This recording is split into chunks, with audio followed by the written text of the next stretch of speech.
Bueno, bienvenido, Néstor Borri, una vez más. La idea hoy es seguir hablando sobre Francisco, cosa que se puede seguir haciendo, ¿no?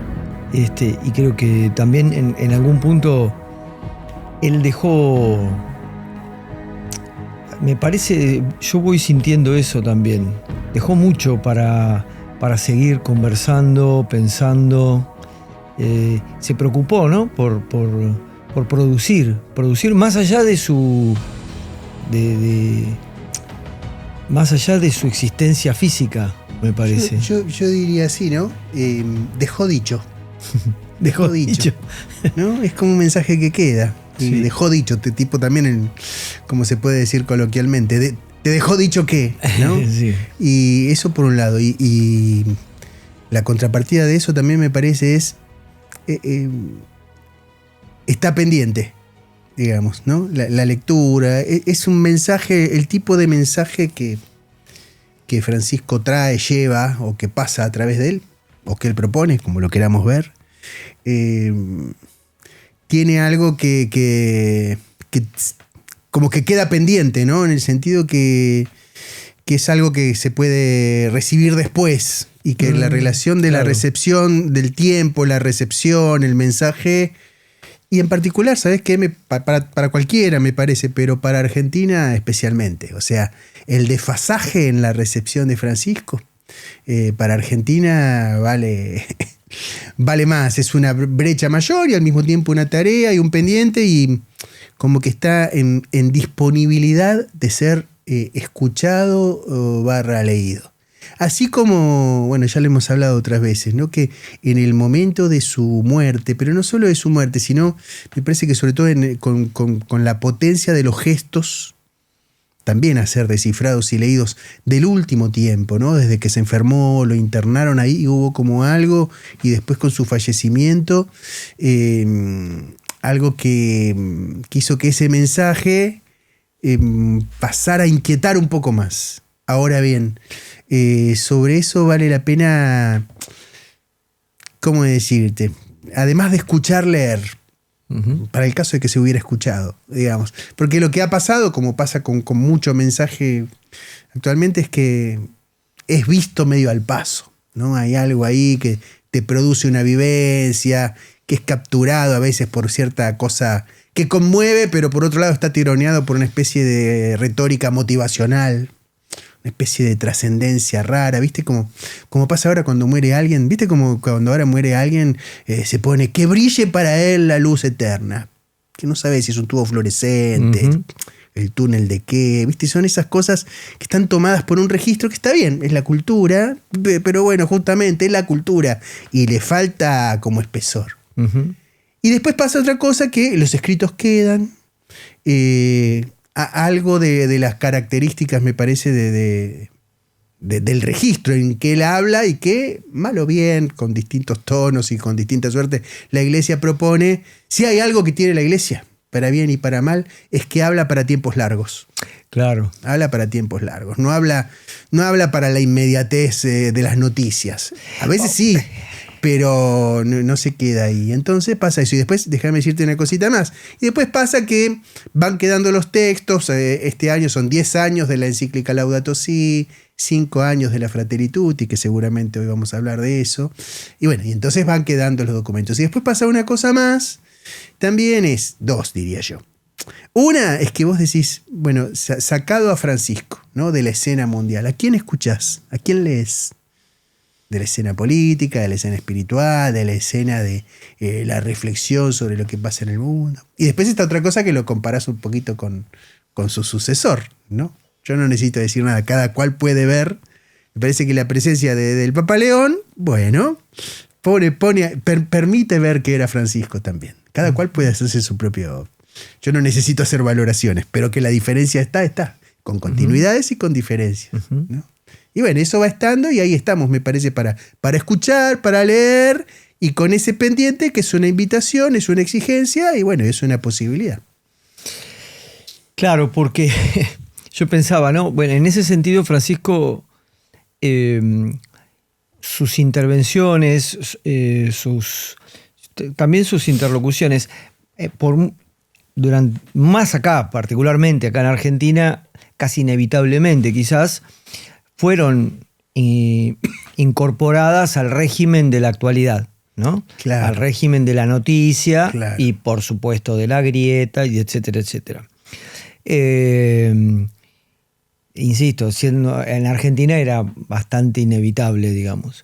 Sí, perdóname, una cosita, ¿no? ¿Cómo fue? Para ilustrar, así vamos llegando como en punto y donde podemos, ¿no? Está, por un lado, la grieta, cuánto tiempo se reunía con Macri, con Cristina, si lo saludó a Milei, bueno, toda una cosa así, muy de las redes y lo audiovisual, ¿no? El régimen de las noticias, por decir una palabra optimista respecto a lo que eso es, ¿no? Pero bueno, ese régimen. Finalmente es como funciona el mundo.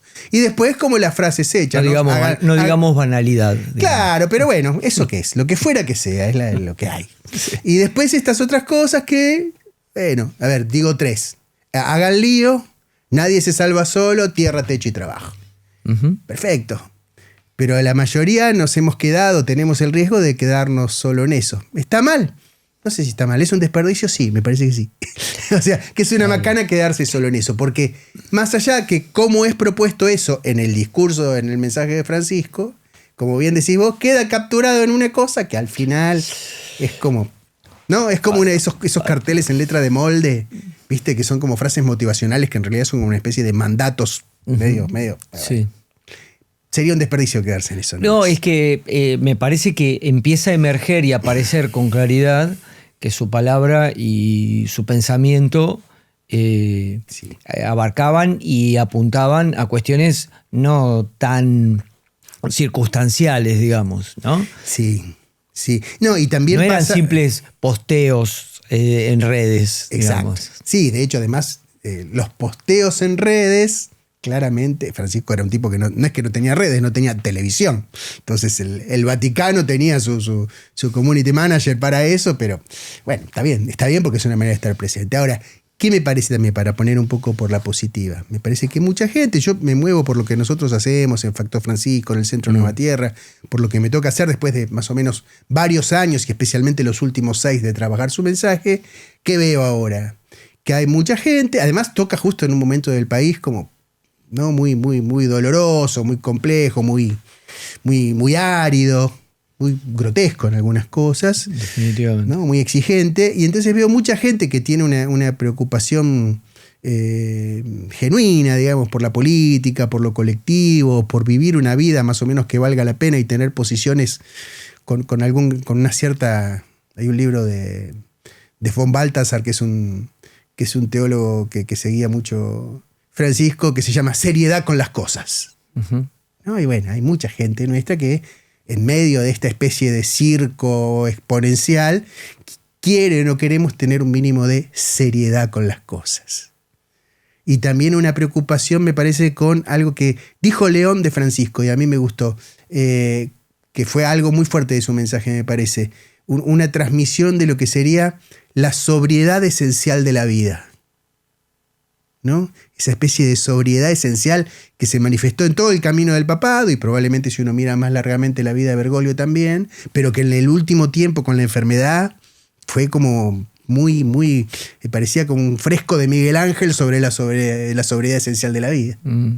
¿no? Solamente que lo vimos en los reels, ahí sí tuvimos la oportunidad de verlo. Y ahí hay una inquietud y el otro esquema es, que donde yo me muevo mucho, gente preocupada por lo colectivo y en términos propiamente políticos. Y ante una mezcla de vacío, circo y tradición exhausta que tenemos de nuestra mejor tradición, que está un poco entre exhausta y agotada, digamos, pero en todo caso exigida, mucha gente ve y nos pregunta, a mí me preguntan, ¿y qué leo de Francisco? Claro. ¿Cómo lo leo? ¿Y qué? ¿Y sabes qué respondo yo? Agarrá y lee. O sea, primero eso, salir, porque la mayoría, si vos preguntás, cualquiera que esté escuchando esto ahora, y quizás sea preocupado, le interesó Francisco, bueno, preguntémonos. ¿Qué leíste? Agarrá y lee. Lee. Algo que no sea un posteo. Algo, y está todo disponible. Seamos como compasivos con nosotros mismos. 6 párrafos, ¿no? Una página. Y si es posible, agarrar en los documentos. Y agarrar algunos, son accesibles, son lindos. A veces hay que desbrozarlos un poco porque la retórica eclesial a veces también es un poco pegajosa, no es tan fácil de digerir, y no todo lo que escribe Francisco es 1000% Francisco, porque te imaginarás que las cosas escritas por él también están enmarcadas en un dispositivo más colectivo para claro. producir. Pero si vos lees, y ahora vamos quizás a eso, está el Francisco que inquieta, que conmueve, el astuto, el que va al grano, el que interpela, ¿no? Yo, hablando particularmente de Fratelli Tutti, que un poco la idea era poner el acento en esa encíclica, en ese texto, tengo así como varias impresiones que las quería comentar con vos, como para ver si estaba bien en un punto, digamos, te adjudico cierta autoridad. Entonces, por un lado, me da la impresión de que ese tipo de textos tuvieron una capacidad de interlocutora, digamos, en el mundo en el que se presentaban, que marcó una novedad respecto a las palabras anteriores de la Iglesia. Sí. ¿Estoy equivocado? Me parece que no estás equivocado. Mirá, miremoslo de una manera desde el título. No sé si otros se han detenido, pero en general los títulos de las encíclicas suelen ser con sus primeras palabras y en latín. Popularum Progressio. Popularum Progressio, Rerum Novarum, Laborem Exercens, y capaz que la conoces en español, pero Fratelli Tutti, vos fíjate que desde la propia musicalidad, y nosotros con la tanada, ¿no? El porcentaje de tanada que tiene nuestra cultura, pero también lo que significa la cultura italiana en el mundo. La puedo decir en un brindis. Fratelli Tutti, a mí en muchas charlas que, claro, tiene mucho de eso, ¿no? Pero ahora vamos a hacer un gancho porque no es nada más, no es casual, ¿no? A mí me gustaba decir, por ejemplo, tenía que llegar un papa argentino para que se escriba la primera encíclica con nombre de cantina. Claro, ¿no? claro. Y tiene algo así de la familiaridad. Ahora, fíjate, si vos vas acá cerca, estamos en Buenos Aires, ¿no? Vas a la iglesia de San Francisco, allá en Defensa, es allá en el Montserrat, digamos, ¿no? La iglesia de San Francisco, que es una de las más antiguas de la ciudad. Arriba ves a una estatua que tiene a Francisco de Asís y a Dante Alighieri. ¿Por qué? Porque Francisco, hace unos días Italia repuso como feriado el día de Francisco, el 3 o el 4 de octubre, ¿no? Porque el Cántico de las Criaturas, que es el de la Laudato Si, es prácticamente considerado el primer poema en italiano. O sea, en lengua del pueblo. Y tanto Laudato Si como Fratelli Tutti, para el caso de las encíclicas de nuestro Francisco, no aquel, sino también están puestas no en latín, sino en ese italiano. Es el idioma del pueblo. Es el idioma de la familiaridad y de la poesía que se puede. El Cántico de las Criaturas es de Francisco de Asís, ¿no? Laudato Si. Se cumplen este año 800 años de ese escrito, que es muy importante en la cultura de Occidente y en la cultura italiana y en las lenguas romances, ¿no? Es prácticamente considerado el primer poema en idioma italiano, ¿no? Bueno, Francisco retoma algo de esa textura del cotidiano y de la cercanía de la lengua. Y mira, hago un pequeño salto, cuando Francisco va a firmar la Fratelli Tutti, no me acuerdo si es también el 3 o el 4, siempre tengo la confusión, pero de octubre de 2020, va a Asís, va a la Basílica de Asís, va abajo, que es donde está la tumba de Francisco de Asís, obvio, que es un lugar muy bello además, bellísimo, y abajo subterránea prácticamente, en la basílica inferior, está la tumba de Francisco de Asís, que es una cosa de una energía tremenda. Yo he tenido la suerte de estar varias veces y la sentís ahí, todos los que van sienten lo mismo, y Francisco va y firma ahí, sobre la tumba de Francisco, firma la Fratelli Tutti, ¿no? Y cuando lo hace, están las imágenes, se pueden buscar en YouTube, habla muy poco, no habla casi nada, hay también un nivel de sobriedad en cuanto a las palabras, pero uno de los agradecimientos que hace es a los traductores. ¿Qué sería? Esta es mi lectura. A los que llevan esto a la lengua de cada cual. Claro. Entonces ahí hay una primera cosa de de interpelación, de interlocución, de diálogo, de contacto en la manera de poner en palabra el mensaje evangélico, el mensaje de Jesús o el mensaje de la iglesia, como lo quieran ver. Pero a propósito lo digo así en estos términos porque justamente el gesto del Francisco de Asís, que Bergoglio retoma como Francisco de Roma, como Papa, es volver a lo esencial. Es es paradójico que un papa se llame Francisco, porque Francisco de Asís se la pasó discutiendo con los papas. Porque ¿qué quería hacer Francisco? Quería vivir según el Evangelio, sin regla. Sin la regla de San Benito, de San Agustín, que eran las de los monjes.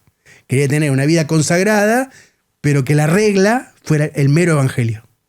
Y eso generaba un problemón. Se la pasó discutiendo con el Papa para ver. Entonces está la regla no bulada, la regla bulada, o sea, de esa negociación. Y Francisco tenía que llegar a un argentino, me gusta decir así, con un poquito de chauvinismo sano, para que retome ese gesto desde la sede de San Pedro.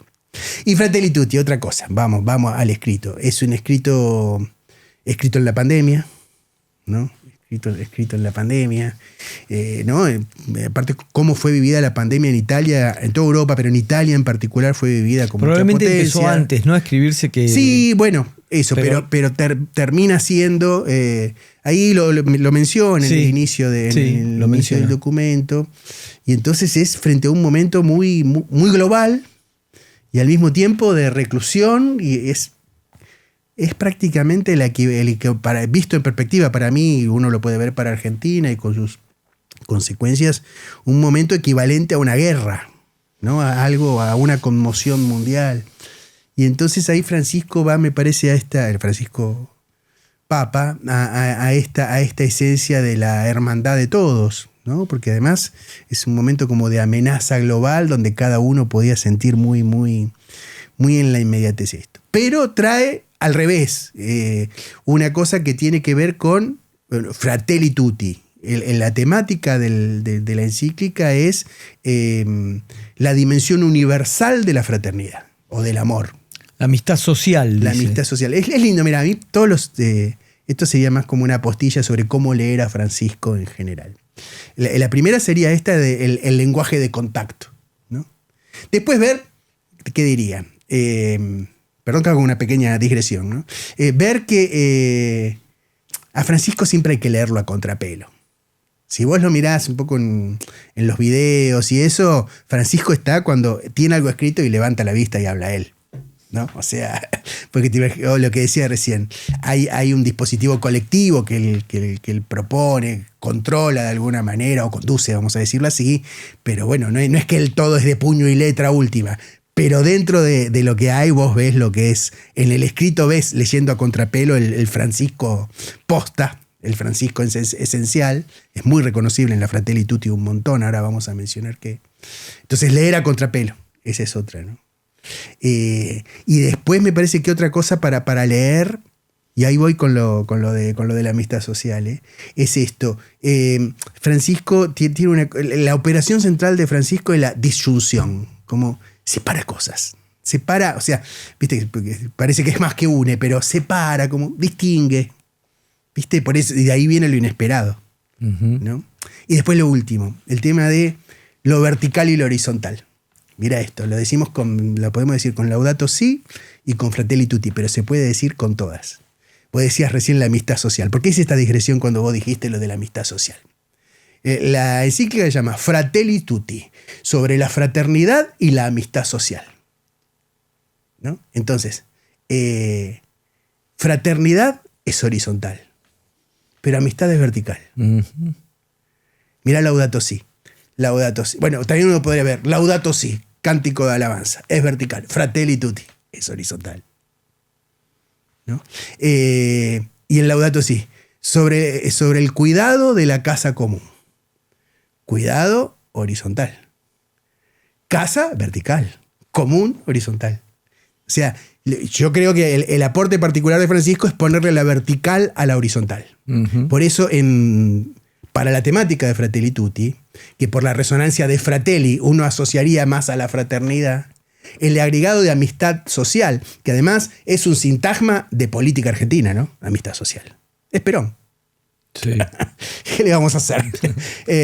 O lo podemos hacer resonar fácilmente con eso. Es esa experiencia de la armonía, del armonizar. La mano del un montón de cosas. Bueno, y entonces ahí hay algo, me parece que bueno, fraternidad, Revolución Francesa, amistad, claro, cristianismo o cultura latinoamericana o cultura política argentina, ¿no? Ver ahí. Son como puntualizaciones, me parece que si uno va de corrido, pasan.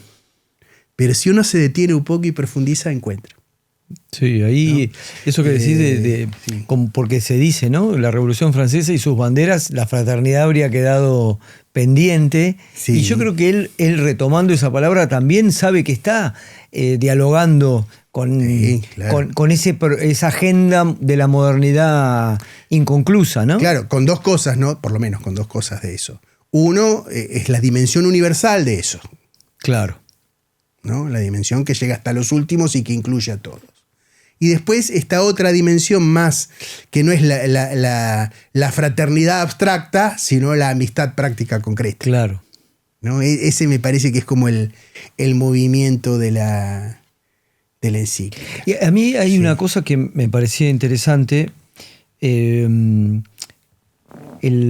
para referir un poco también al estatus, digamos, en relación a las posibilidades de los contextos de recepción, ¿no? Es decir, bueno, un texto producido por un hombre de la iglesia. Sabemos que eso ya lo dejó en la puerta de ciertas sedes. No va a entrar a ciertas sedes a ser considerado porque ha sido dicho, ¿no? O sea, no va a haber cátedra de ciencias sociales, ¿no? Claro. Prácticamente ninguna, que en ninguna cátedra se incluya el texto como se podría incluir un texto de Hobsbawm. O el Manifiesto Comunista. O el Manifiesto Comunista. No. O un texto de Spinoza o de, no va a pasar. George Agamben o de quien fuera. No va a pasar porque básicamente por su procedencia, digamos, sí, ¿no? Sí.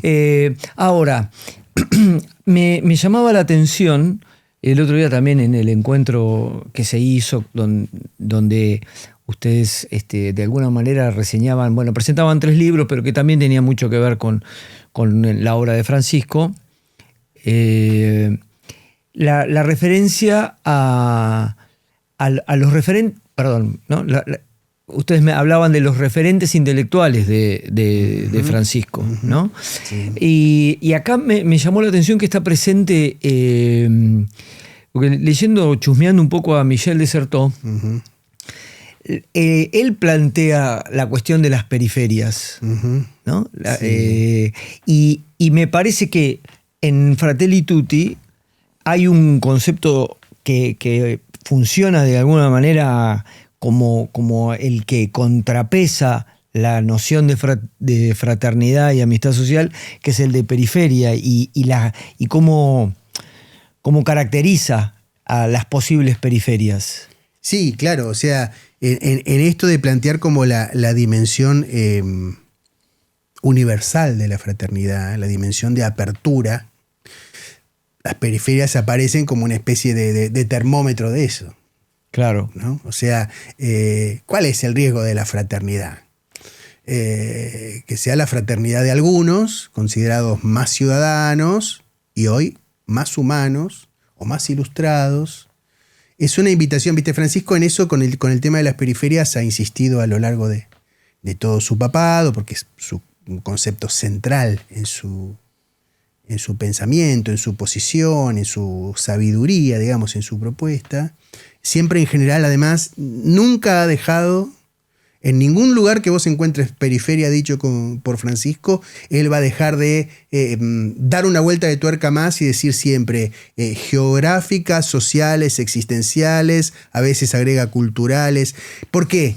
Porque no son periferias sociológicas pobristas. Siempre está como advirtiendo sobre eso. Por eso te lo decía, porque no hay una idea, hay una idea, hay como esto, sí. Y me parece, pienso, no sé, sí. La cuestión del poliedro. Sí. O sea, una idea poliédrica de la periferia podría ser. Sí, una idea muy, muy al mismo tiempo compleja y realista, digamos, ¿no? Como muy centrada en lo concreto y siempre advirtiendo sobre los alisamientos y las homogeneizaciones de la abstracción. Claro. ¿No? Entonces, ya de hecho la periferia, bueno, pone al tema de a lo que está en el centro, más o menos homogeneizado, más o menos estabilizado, ya le pone una arista. Y después, al hablar de periferias sociales, geográficas, existenciales, y lo que desarrolla respecto a eso, una vuelta de tuerca más. Porque ¿cuál es el riesgo? Me parece a mí. Yo diría dos cosas. Es lo que me inspira a mí. El riesgo es crearse una idea de las periferias muy desde el centro. Entonces yo tengo la idea de periferia, que es el pobre al que ayudo, el pueblo al que libero, el territorio al que bajo. Está perfecto. Pero ¿te das cuenta? Es centro. Es un movimiento del centro hacia... A mí me gusta cómo suena, me gusta decir que la palabra periferia contiene la palabra peligro, y la contiene.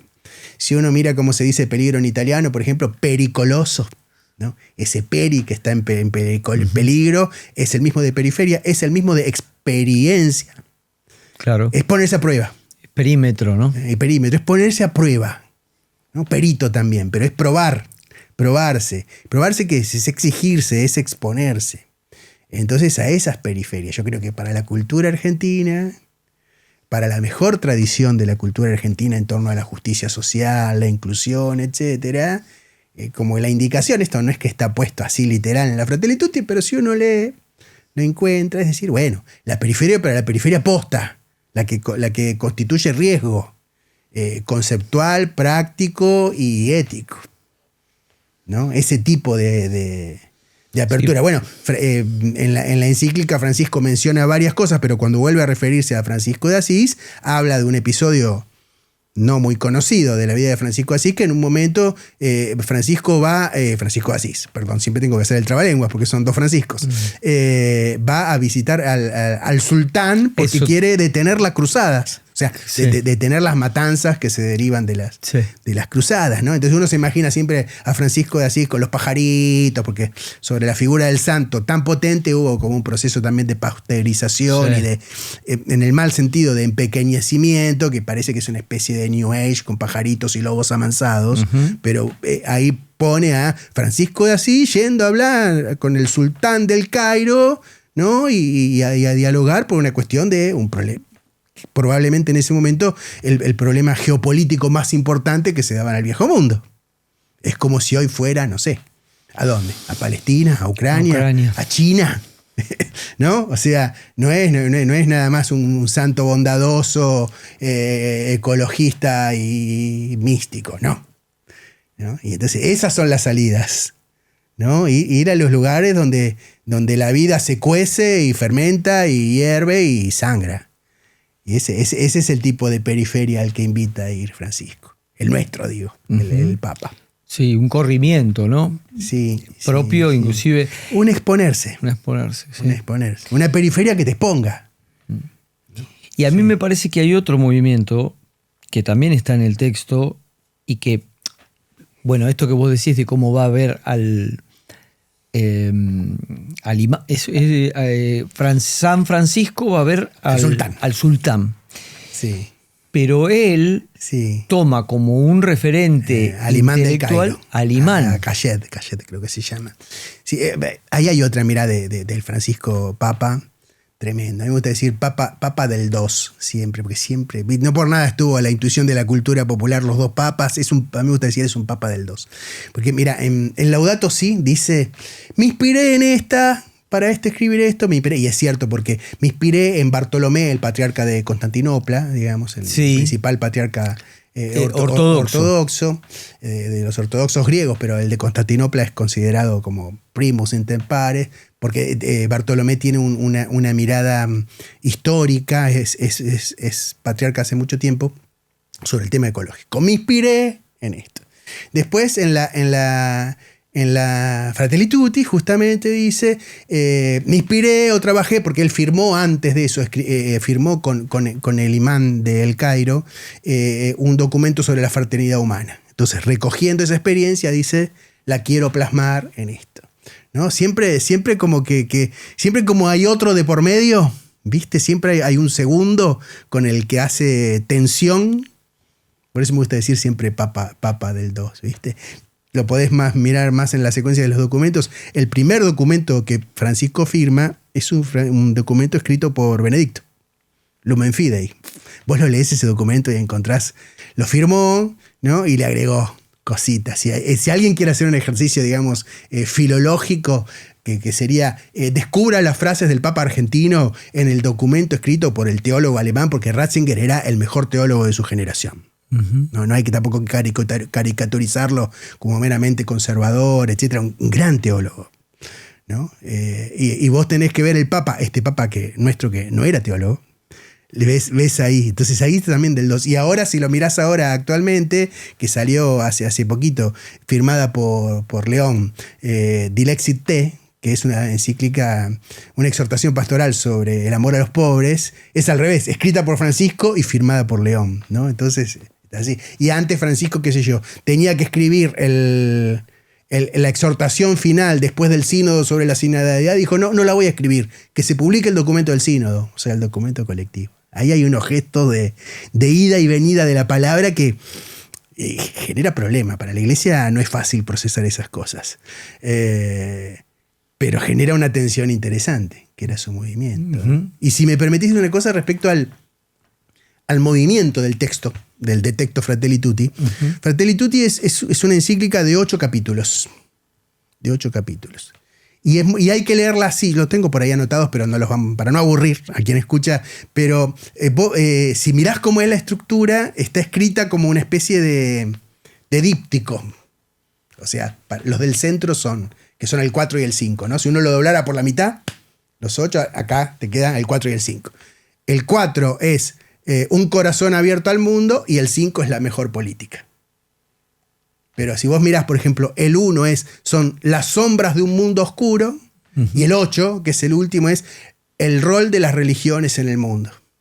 ¿Es? Mundo, sombras y el rol de las religiones. Después hay otra, gestar caminos de solidaridad, diálogo y fraternidad social. Todas, 1 y 8, 2 y 7, 3 y 6, 4 y 5, está escrita así. Tiene un movimiento interno muy... Mira qué interesante. Muy interesante. Y en mi opinión, y esto digo como interpretación gratuita, digamos, como casi todas, por otro lado, pero tomando cierto riesgo, ese título de Un corazón abierto al mundo, a mí enseguida me resonó, y mirás el texto y hay mucha cultura política argentina. Ese Un corazón abierto al mundo a mí me resuena ahí claramente. Antes del capítulo, la mejor política es el Perón del 17 de octubre. Vengo con el corazón abierto. Es casi un literal, uh-huh. Un textual, ¿no? Y hay mucho ahí, me parece, de la idea de la relación política, justicia social, fraternidad, armonía social, amistad, que tiene que ver, bueno, con las fuentes históricas del pensamiento del Papa, ¿no? Ahora, si uno lo pensara, ¿no? Viste que hoy está casi no nos podemos manejar sin etiquetar, ¿no? Uh-huh. Es un documento de la Iglesia, digamos, sí, ¿no? Sí. Ahora, ¿qué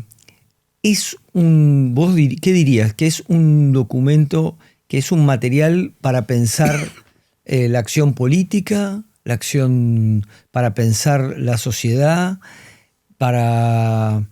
o sea, yo creo que es un documento al que hay que volver, sí. Al que podemos volver, el que nos sigue hablando, digamos. ¿Y en qué términos? Yo lo vería, sí, pero al revés. Ajá. Es un documento para abocarse o encontrarse con lo que nos concierne, lo que fuera. La acción, el pensamiento, la política, la sociedad, la educación, la religión. Para mí, la esencia del documento es enfocarse en lo que nos concierne. O sea, hablando también del movimiento del texto y el movimiento del pensamiento y de la propuesta de Francisco. Es esto que quizás es el horizonte mayor, o sea, un amor sin fronteras, un amor universal, una fraternidad global. ¿En qué se refleja? ¿En qué te concierne a vos? Ese es el mensaje. Puede parecer individualista, en otros momentos hubiera sido quizás tildado de cierto interiorismo, ¿viste? Uh-huh. Pero si uno lo mira ahora, Creo que hay condiciones para ver que hay una manera de enfocarse o atenerse o responsabilizarse por aquello que nos concierne que trasciende las distinciones entre teoría y práctica, acción y reflexión, colectivo e individual. ¿Por qué? ¿Por qué? Porque destraba. Porque destraba. Esta es la lectura que nosotros tenemos de esta encíclica en particular, que la hemos leído, hemos dado charla, hemos tratado de difundirla mucho. Hay unos parágrafos, creo que son 77, 78 y 79. El subtítulo que tienen es Recomenzar. Vale la pena leerlo. Que para mí son como hay un condensado ahí, ¿no? Y que empieza diciendo, el primero de esos empieza diciendo, todos los días se nos presenta una oportunidad, ¿no? Entonces, como decir, no hay que esperar el gran momento estructural, ¿no? El líder que aparezca, la revolución pendiente, no, todos los días se presenta una oportunidad.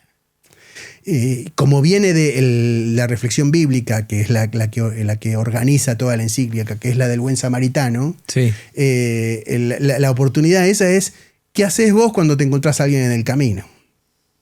¿No? O sea, es en tu camino que se presenta, y vos elegís si te concierne o no el caído. ¿Me explico en qué sentido rompe de alguna manera las distinciones? Es político, es ético, claro. Es solidaridad, es caridad, es limosna. ¿Te concierne o no te concierne? ¿No? ¿Te cuenta para vos o no? Esa es una. Después, otro parágrafo dice, es posible recomenzar desde lo más concreto y local, uno por uno, desde cada rincón hasta el último rincón de la patria y el mundo. ¿Viste? Una cosa, y en un momento dice, solo falta el deseo puro y gratuito de ser pueblo. Bien ahí. Y al final dice, ahí en ese que es el 77 creo, dice también, no esperemos que todo lo hagan los políticos, los líderes, sería infantil, dice con mucho énfasis, sería infantil. Somos nosotros los que tenemos, y no es un mensaje antipolítico, No, es claro. decir, justamente es un mensaje de politización de la propia vida personal, sobre todo en un momento donde vemos que las estructuras crujen o resbalan, pero en los dos casos muchas veces no permiten actuar. Entonces no esperemos, no digamos que es otro. Dejemos que los otros, dice también ahí, me parece con una mirada profética y crítica interesante, que otros hagan para sus intereses. Pero al mismo tiempo te está diciendo, no te enganches en quejarte de que los políticos o los dirigentes hacen las cosas por sus intereses. Dice, dejemos eso y nosotros pongamos en movimiento iniciativas del bien, no lo dice así, pero como si dijera eso. Y al final hace una referencia otra vez para mí muy, muy, muy potente. Otra vez al buen samaritano, ¿no? Dice, el samaritano hizo lo que tenía que hacer sin esperar agradecimiento ni reconocimiento. Su satisfacción era ser coherente con su Dios y con su vida.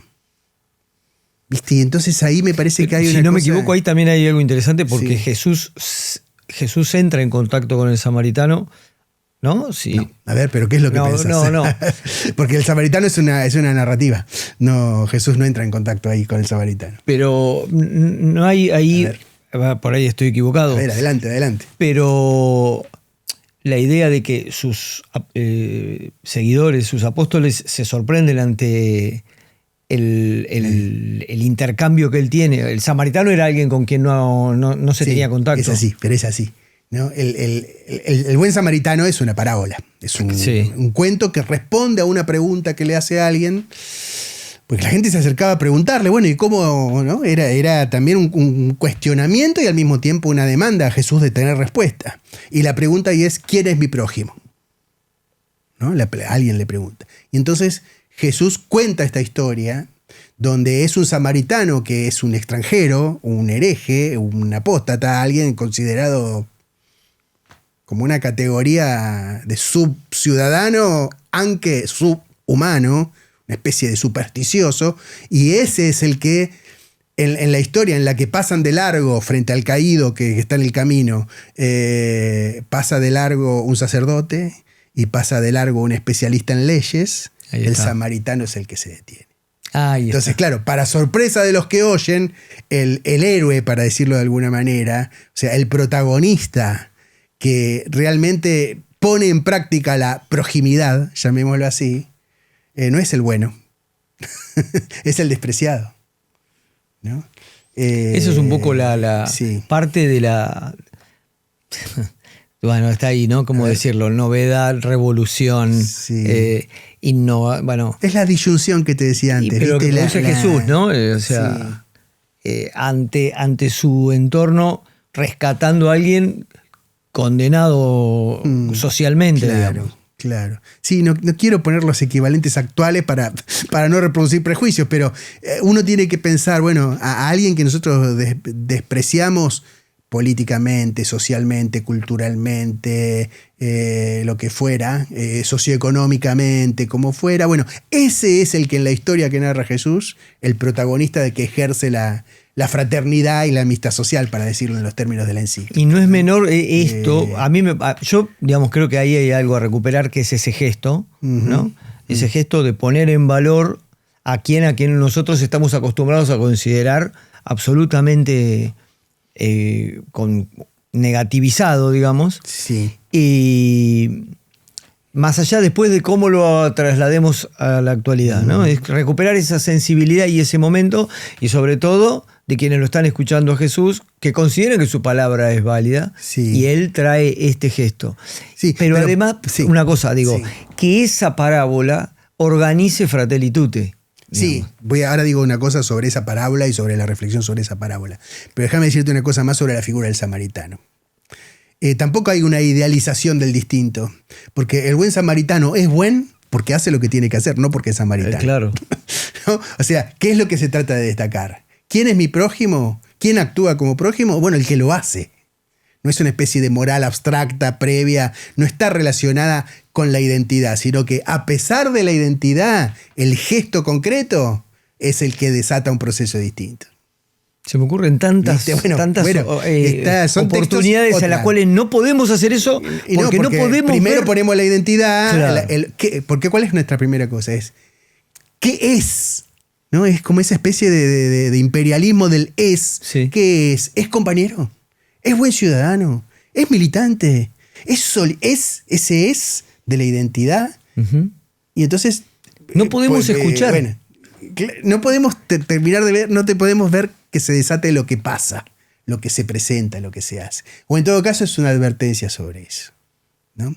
Y déjame decirte además que ese creo que es el capítulo 2 o 3, donde está puesto el desarrollo central de la parábola del buen samaritana, reflexionada por Francisco, es prácticamente de manera literal un sermón de Bergoglio en mayo del 2003, en el Te Deum, 25 de mayo de 2003. O sea, para ver cómo está mezclado con nuestra historia. Claro. O sea, cómo está, me parece también, por supuesto, la parábola y la reflexión están basadas en el Evangelio, no en otra cosa, pero al mismo tiempo están tramadas por la experiencia vital de quien fuera el Papa Francisco, y antes era Jorge Bergoglio, que tiene que ver con nuestra experiencia histórica, con nuestras posibilidades de ver o con una invitación hecha a nosotros y en medio nuestro, a ver en nuestra realidad estas cuestiones.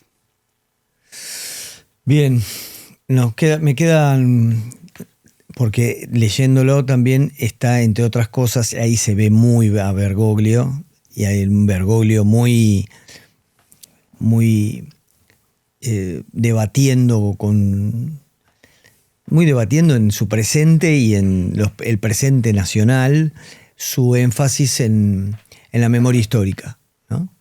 Sí. Y en el primer capítulo, que tenía que ver con cuando él habla de son payasos de la historia, ¿no? Sí. Esas son intervenciones muy...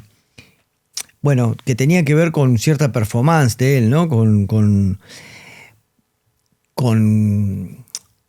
sus debates, y me parece que no le esquivaba, ¿no? Dos matices te quisiera poner sobre eso. Memoria histórica sí, pero más que las memorias, ¿sabes qué? Las raíces. Creo que el tema de Francisco, más que la memoria, sí, son las raíces, la raigambre, el arraigo, el reconocer de dónde venís. Uh-huh. Digo esto porque debido justamente a lo que ha tenido de bueno y a lo por decirlo de alguna manera, lo glorioso que ha sido la cuestión de la memoria entre nosotros, a veces no nos deja ver lo realmente raigal, lo realmente de raíz. Ujú. Entonces creo que el mensaje de Francisco son las raíces, como de qué se alimenta. Y las raíces no es lo que vos recordás que tenés abajo, es lo que tenés abajo. ¿No? O sea, es una invitación en ese sentido. Y después una cosa que me gustaría decir también sobre Bergoglio, Francisco, Argentina, Roma, el Papa y su historia previa. A mí me gusta decir esto, mira. Yo insisto con que hay que percibir a Francisco como Francisco, no como Bergoglio. Porque en la historia de Bergoglio / Francisco hay una conversión, hay una decisión. Él también, como el samaritano, se desvía del camino. Personalmente no me gustan todos los que hacen bergoglismo demasiado insistente, ¿sabes? No porque no haya valores, cosas interesantes en la historia de Bergoglio, por supuesto que los hay. Pero me parece que hay un momento donde Francisco, o este hombre cuyo nombre es Jorge Bergoglio, a Bergoglio le sucede Francisco. Le sucede Francisco. Y toma el guante y lo hace. Lo extremaría un poquito más. Al mismo Francisco le sucede Francisco. ¿Entendés? Es algo que tiene que ver con... Él lo dice varias veces.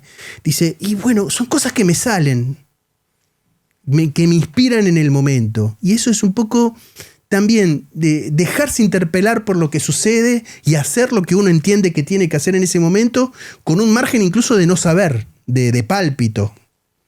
Lo mencionó en muchos momentos en entrevistas, y esto le dice porque la gente le pregunta cómo es que hace estas cosas tan potentes, tan inesperadas, y dice, me surge. ¿No? Y entonces me parece que vale, porque es una manera también de ver. Por eso decía antes que a veces la memoria puede... Si vos tenés mucha memoria, sos muy Funes el memorioso y quedás encerrado con un mal de archivo. Uh-huh. ¿No? Entonces, un Francisco al que le pasa a Francisco. Se le presentan situaciones y reacciona tomando riesgo, con lo mejor de sí, tomando riesgo. Y ahí operan las raíces más que nada. Operan las raíces, pero él cita mucho siempre el poema de Almafuerte, ¿no? Lo que el árbol tiene de florecido vive de lo que tiene de enterrado. Entonces, funcionan las raíces, pero la flor tiene una dimensión de libertad, de belleza y de cosa efímera, lo florecido. Claro. ¿No? Y me gusta también verlo así.